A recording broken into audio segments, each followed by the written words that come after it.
चलिए जी, गर्मी आती ही ऐसा लगता है कि बच्चों की मनपसंद चीज़ें बनने की सीज़न आ गई है। एक्चुअली क्या होता है कि गर्मी के टाइम में ऐसे ऐसे कुछ चीज़ें या फिर फल या फ्रूट्स बोले होने लगती है और उससे बनी हुई चीज़ें बच्चों को इतना ज़्यादा पसंद आती है कि पूछिए ही मत। वो उसे खाने के लिए बाहर चले जाते हैं। तो हम लोग बाहर क्यों भेजें, क्यों ना हम लोग घर पे ही बनाए बच्चों के लिए। तो देखिए, मैं यहाँ पे कुछ कच्चे आम ली हूँ। तो ये मेरे आम थोड़े से ज़्यादा खट्टे हैं, तो आप लोग अपने अकॉर्डिंग आम को टेस्ट कर लीजिएगा कि आपका आम कितना खट्टा है। और ये छूने में एकदम सख्त है, तो आप लोग इस टाइप के आम ले लीजिएगा और उसके छिलके को अच्छे से हटा लीजिएगा। तो आज जो मैं रेसिपी बना रही हूँ, शायद आई होप सो कि आप लोग स्टार्टिंग में वीडियो देख के ही समझ गए होंगे। अगर नहीं समझे हैं तो आगे सब कुछ आप लोगों को पता चल जाएगा। तो देखिए, मैंने यहाँ आम को बहुत अच्छे तरीके से धो के पानी में डाल ली हूँ। अब हम क्या करेंगे, अब हम इसे किसी भी शेप में इसे कट कर लेंगे। अभी इसकी कोई शेप देने की ज़रूरत नहीं है, तो हम इसे किसी भी शेप में अच्छे से कट कर लेंगे। तो मुझे फील हो रहा था कि इस आम में थोड़ी थोड़ी गुठली वाली फील हो रही थी। तो आप लोग एक बार चेक कर लीजिएगा कि आपके आम में कहीं गुठली ना हो, क्योंकि अगर गुठली वाली आम होगी तो थोड़ी सी प्रॉब्लम हो सकती है। तो जिसमें गुठली ना हो वो वाली आम सबसे बेस्ट रहेगी। आप लोग आम खरीदते हुए या फिर किन्हीं किन्हीं के घर में ही फलने लगती है, तो आप लोग उस अकॉर्डिंग आम को चूज़ कर लीजिएगा। तो जिसमें गुठली ना हो वो वाले आम लीजिएगा। उसके बाद सारे आम को कट करके उसे पानी पे अच्छे से वॉश कर लीजिएगा। तो मैंने आम को अच्छे से वॉश करने के बाद एक कढ़ाई पे सारे आम को डाल के और मैं उसमें 1 गिलास पानी डाल दी हूँ। उसके बाद हमें क्या करना है, इसे पूरी अच्छे तरीके से बॉईल करनी है, जब तक आम की जितनी भी गुद्दे हैं वो पूरे गल ना जाए। तो बस इसकी फ्लेम मीडियम या फिर हाई रखते हुए इसे बहुत अच्छे तरीके से बॉईल करिएगा। तो बीच बीच में आप इसे चेक भी कर सकते हो कि आपका ये हुआ है या नहीं हुआ है। और जितना भी पानी है, आपको पानी तो बिल्कुल ही नहीं हटाना है।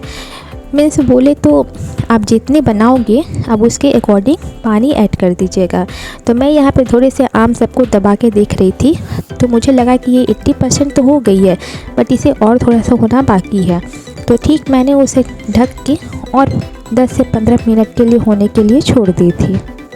जब तक ये आम आपके बहुत अच्छे तरीके से ना पक जाए, मतलब इसके गुद्दे बहुत अच्छे तरीके से बॉयल ना हो जाए, तब तक आपकी आगे वाली रेसिपी बनेगी ही नहीं। इसलिए आप लोग जितने अच्छे तरीके से उसे बॉयल कर सकते हो बॉयल कर लीजिएगा, क्योंकि जब तक ये बहुत अच्छे तरीके से बॉयल ना हो, इसे देखिए, एक क्या बोलो, ये डब्बू है, अगर उससे आप प्रेस करेंगे तो सारे आम एकदम बहुत अच्छे तरीके से मैश होने लगेगी। तो मतलब आपका ये आम बहुत अच्छे तरीके से तैयार हो चुका है आगे की स्टेप के लिए। तो ये चीज़ का भी ध्यान रखिएगा। और अगर थोड़ा गर्म रहे तो आप उसमें इस तरीके से दबाते हुए पूरे मैश करिएगा, जिससे आपका इस आम का जितना भी गुद्दा है वो सारा बाहर निकल जाएगा और अच्छे से एक इस तरीके का पेस्ट तैयार हो जाएगा।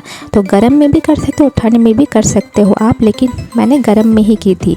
उसके बाद मैंने इसे ठंड होने के लिए छोड़ दी थी। तो देखिए, ठंड होने के बाद इस तरीके से जम चुकी है। तो अब हम क्या करेंगे, इन सारे गुद्दे को हम एकदम फ्रेश वाली छलनी पे हम इसे थोड़ा सा छान लेंगे, ताकि हमारी जो बोले तो आम पापड़ जो बच्चों की बहुत ज़्यादा फेवरेट है, वो बनाने में इस तरीके की प्रोसेस बहुत काम आती है। ऐसे आप चाहो तो मिक्सी में भी पीस सकते हो, बट अगर इस तरीके से अगर छलनी में आप उसे करोगे तो इसकी जो टेक्सचर होती है एकदम परफेक्ट होती है। तो इस तरीके से आप लोग कर लीजिएगा। ये प्रोसेस अगर आप अप्लाई करोगे तो कोई ख़राब नहीं होगा, किसी तरीके का कोई गुठली या लम्स वगैरह आपको नहीं मिलेगा, बहुत फाइन मिलेगा, जिस तरीके से दुकान में मिलते हैं बिल्कुल वैसा। तो ठीक आप लोग इसी तरीके से एक छलनी की मदद से उसे प्रेस करते हुए सारे मटेरियल को निकाल लीजिएगा।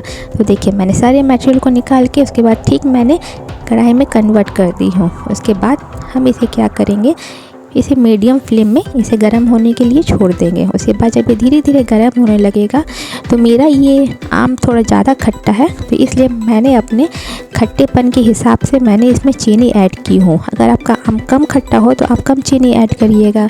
उसके बाद थोड़ा सा आप इसमें नमक ऐड कर दीजिएगा और थोड़ा सा कुछ बेसिक मसाला, जैसे कि ये चटपटी वाली टेस्ट आए, तो उसके लिए मैंने यहाँ पे धनिया और जीरा का पाउडर यूज़ की हूँ। आप चाहो तो इसके अलावा भी कुछ यूज़ कर सकते हो, पर ज़्यादा कुछ यूज़ करेंगे तो इसकी टेस्ट कुछ और बन जाएगी, इसलिए ज़्यादा कुछ ऐड मत करिएगा। तो आज जो मैं आम पापड़ बना रही हूँ वो कुछ अलग टाइप की होने वाली है, और ये थोड़ी सी खट्टी, थोड़ी सी मीठी और थोड़ी सी तीखी। तो मैं यहाँ पे मिर्ची की क्रम्बल्स ऐड की हूँ। जो घर पे ही मिर्ची सूख जाती है मैं उसे ही यूज़ की हूँ। आप चाहो तो बाहर वाले भी यूज़ कर सकते हो, बट मुझे घर वाला ज़्यादा अच्छा लगता है। तो उसके बाद हम इसे इसी तरीके से चलाते रहेंगे।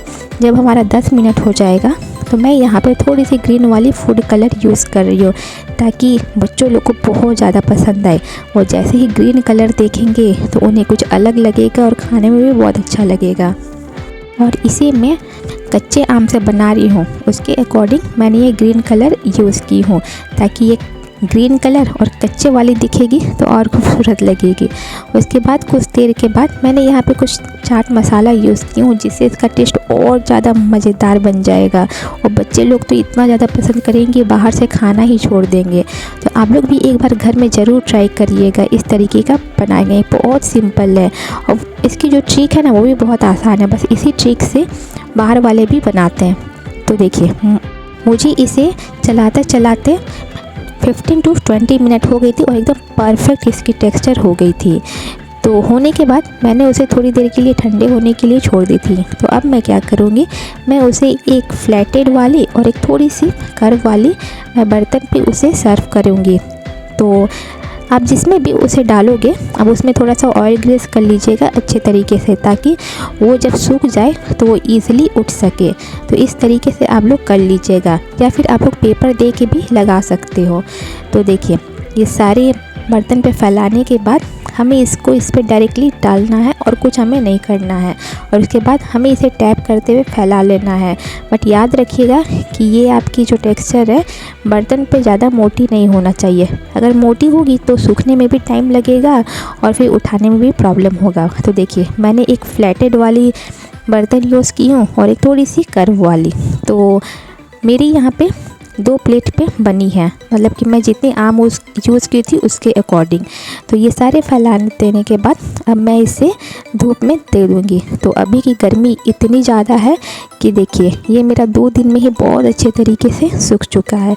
तो चलिए मैं आपको दिखा देती हूँ कि ये कितने अच्छे तरीके से बना है। देखिए कितनी ईज़िली उठ जा रहा है, क्योंकि हमने इसके नीचे ऑयल ग्रीस किया था इसलिए। और कितनी परफेक्ट बनी है, एक जरा भी ख़राब नहीं हो रहा है। तो आप लोग भी इसी तरीके से ज़रूर ट्राई करिएगा। और ऐसे भी अभी तो आम की सीज़न आ भी चुकी है, और आम की सीज़न में आम से बहुत सारी रेसिपीज़ आप बना सकते हो जो आप लोगों के बच्चे को बहुत ज़्यादा पसंद आएगी, जो बाहर से खाने के लिए अक्सर मांगते हैं या फिर चले जाते हैं।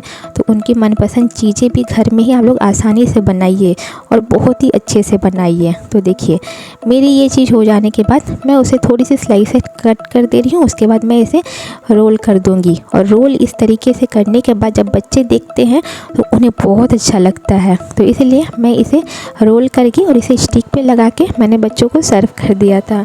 तो बच्चे तो बहुत ज़्यादा पसंद किए थे और इसकी टेस्ट भी बहुत अमेजिंग थी। तो आप लोग भी इस तरीके से अपने बच्चों के लिए कैंडी वगैरह बना सकते हो। तो अगर आप लोगों को आम की किसी और की रेसिपी चाहिए तो मुझे ज़रूर कमेंट करिएगा। Thank you.